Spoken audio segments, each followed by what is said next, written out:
Meus queridos irmãos e minhas irmãs, a Igreja, desde os primeiros tempos de sua história, sempre celebrou a vida dos apóstolos com muito zelo, com muita dignidade.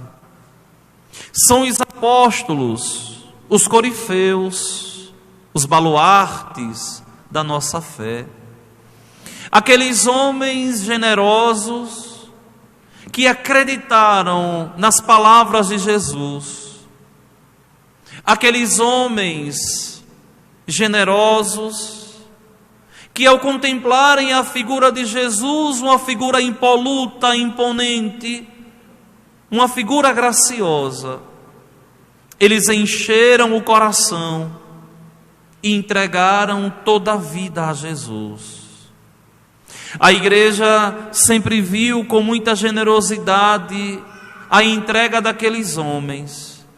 E por causa disso, a Igreja começou a venerá-los. Começou a Igreja a olhá-los com muito carinho, com muito amor, pelo sim do chamado, mas também pela utopia, pelo sonho da realização do reino de Deus, e também pela forma apaixonada com que eles morreram e entregaram a vida. Por isso que a Igreja sempre venerou 11 do Colégio Apostólico como mártires, como aqueles homens que derramaram sangue, seguindo o exemplo de Jesus, para a Igreja acontecer, para que a fé genuína, piedosa, chegasse até nós, para que a fé de verdade fosse gerada, germinada no sangue derramado dos apóstolos. Hoje, a Igreja comemora um desses homens, São Mateus, comumente chamado de Levi, que era publicano, ou seja, era cobrador de impostos, era funcionário do Império Romano, era alguém que roubava as pessoas, era corrupto na sua raiz, era alguém que tinha ali um status social, mas também carregava um ranço das pessoas. As pessoas não aceitavam os publicanos, os cobradores de impostos. Por quê? Porque as pessoas se viam massacradas, roubadas, lesadas por eles. E eles todos levavam uma vida muito boa, tanto que Zaqueu, que também era publicano, quando se converte, vai dizer a Jesus: olha, Senhor, eu vou devolver 10 vezes mais se eu defraudei a alguém. E Mateus é um desses homens. Só que é interessante o chamado de Mateus, por quê? Porque é um olhar para mudar a vida daquele homem. É um olhar para fazer ele pensar completamente diferente e abandonar a comodidade do seu status social para seguir o sonho de Jesus, para seguir a utopia de nosso Senhor. Olha, meus irmãos, eu gosto tanto dessa imagem de Mateus, eu gosto tanto da figura de São Mateus, simplesmente porque Mateus não deixou nada que se arrependesse. Tudo que ele deixou foi por um bem maior. Olha, quando eu cheguei no Seminário Maria Mater Ecclesiae do Brasil, na cidade de Itapecerica da Serra, em São Paulo, nos primeiros dias, nós tínhamos uma vasta programação ao longo de todo o dia, de compromissos, de aula, de tanta coisa.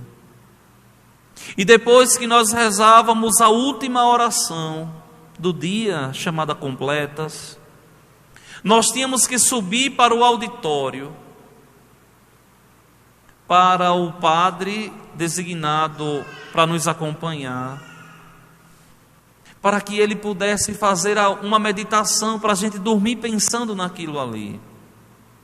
Nós estávamos todos com as cadeiras como vocês estão sentados, o padre sentado assim numa mesa, e aqui no fundo uma imagem de Cristo,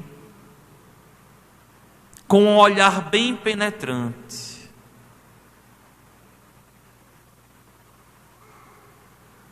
Aquilo ali me marcou muito, aquela imagem, daquele olhar de Jesus, um olhar de uma entrega, de uma disponibilidade, um olhar totalmente amoroso ao Pai.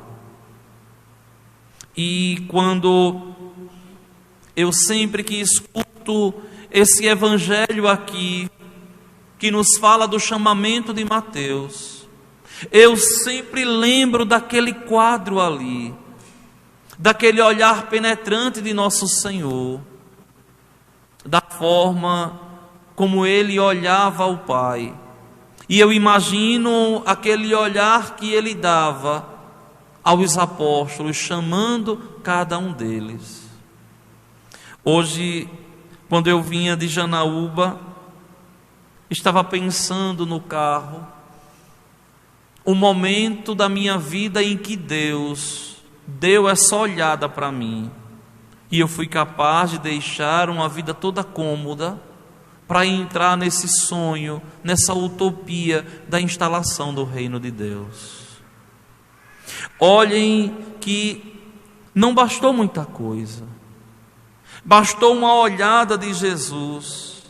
Ele olhou para Mateus, aquele olhar penetrante e apaixonado, aquele olhar de eternidade, que Mateus se levantou da banca e foi embora abandonando tudo.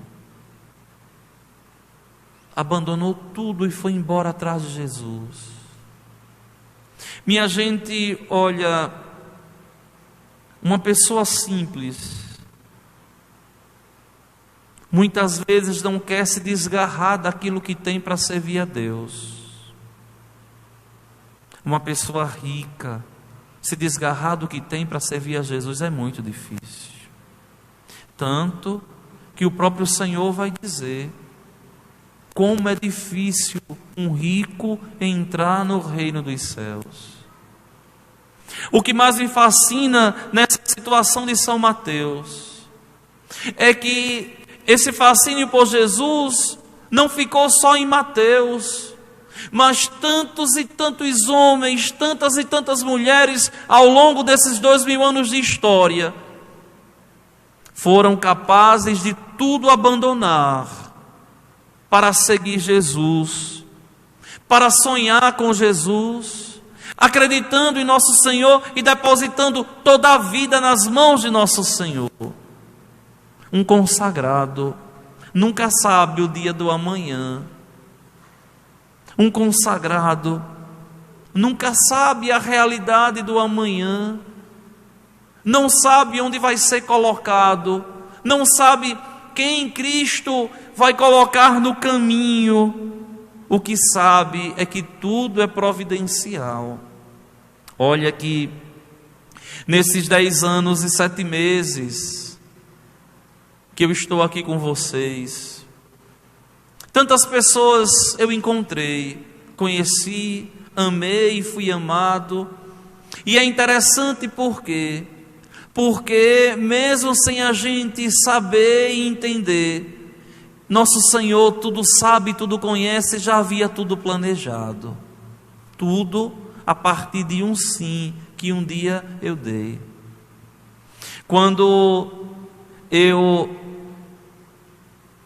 conversava um dia a respeito desse sim com uma pessoa, a pessoa me dizia assim: padre, E quando foi o dia desse sim?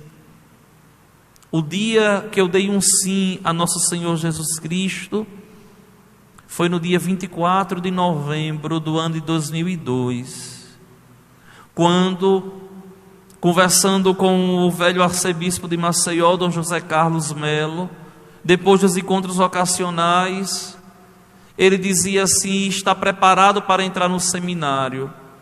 E eu dizia assim: não, Dom José, não. Dizia assim: não, Dom José, eu vou esperar mais um pouco, mais um ano. E ele dizia assim: de jeito nenhum, você vai entrar agora. Não pode esperar, a hora é essa. E é por isso que eu estou aqui, porque se dependesse de mim, eu teria mais um ano esperado. Vejam que Cristo, Ele é assim, Ele nos visita, Ele vem ao nosso encontro. E Ele passa. E é muito triste quando Cristo passa e a gente não consegue responder com amor a Jesus.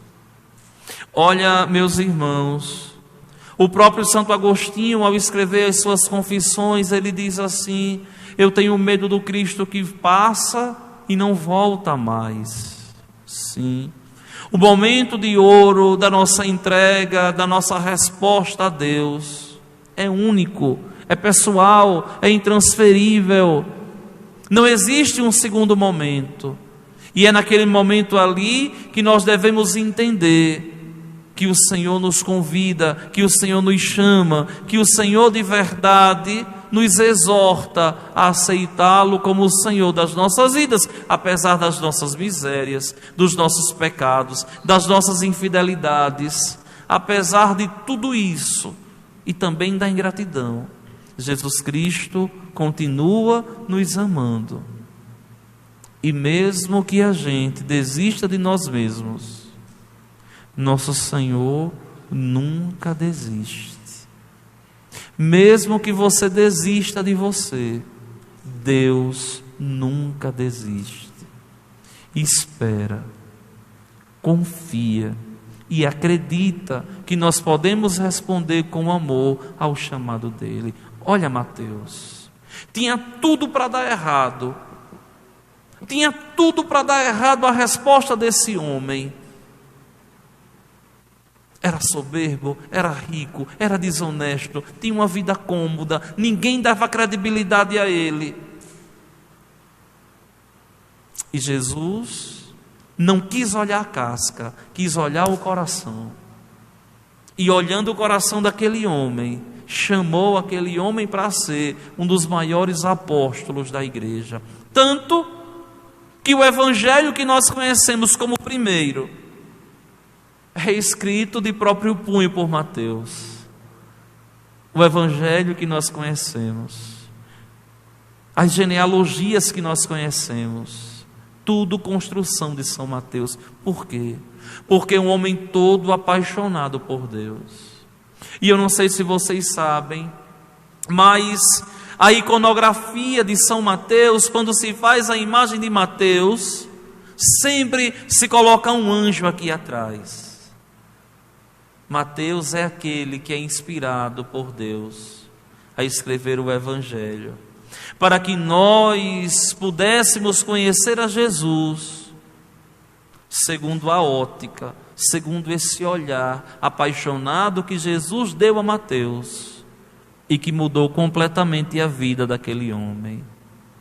Seja você também, meu irmão, minha irmã, um enamorado, uma enamorada de Deus, e se deixe penetrar por esse olhar de Jesus, que tudo vê, que nada dele se esconde, e mesmo assim ele nos aceita, porque verdadeiramente nos ama.